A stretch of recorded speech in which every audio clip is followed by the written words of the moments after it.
అసలు ఎయిర్ అనే టైటిల్ పెట్టగానే నాకు అసలు చూడగానే ఇంకా ఆ రోజే ఆల్ ఇండియా ర్యాంకర్స్ అని ఎప్పుడైతే వీళ్ళు అనుకున్నారో ఆ రోజే ఈటీవీ విన్లో ఇంకొక పెద్ద బ్లాక్ బస్టర్ సిరీస్ 90స్ని కూడా క్రాస్ చేసే సిరీస్ రాబోతుందని నాకు అనిపించింది.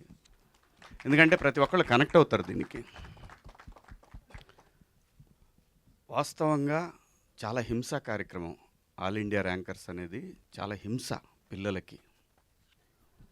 హింస అంటే జనరల్గా సహజంగా ఆది మానవుడి నుంచి ఎవల్యూషన్ అయిపోయి వాడు రకరకాల ఫీల్డ్స్లోకి వెళ్ళిపోయి ప్రపంచాన్ని ఒక స్థాయి నుంచి ఎక్కడికో అవసరమైతే ఈ భూమి అంతా వెళ్ళిపోతే ఆకాశంలో ఎక్కడ ఉండే పరిస్థితి క్రియేట్ చేసిన మనిషిని ఏం చేస్తున్నారంటే ఇదంతా కూడా మెదడు చేసే పని కదా.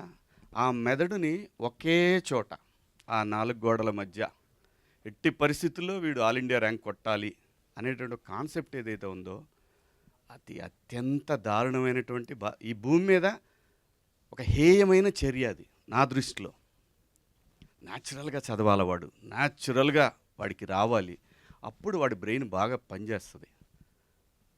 నాకు తెలిసిన వాళ్ళు చాలామంది పిల్లలు ఇంటర్మీడియట్ అయిపోయిన తర్వాత అంటే అప్పటిదాకా వాళ్ళందరిని బంధించేసరికి వాళ్ళు పిచ్చోళ్ళు అయిపోయిన వాళ్ళు చాలామందిని చూసారు. పిచ్చోళ్ళు అంటే ఇంకేం తెలియదు వాళ్ళకి ఏం చేయాలో, ఎవరితో మాట్లాడాలి. సో ఈ సిరీసు అలాంటి తల్లిదండ్రులకు గుణపాఠం కావాలని మనస్ఫూర్తిగా కోరుకుంటున్నాను నేను.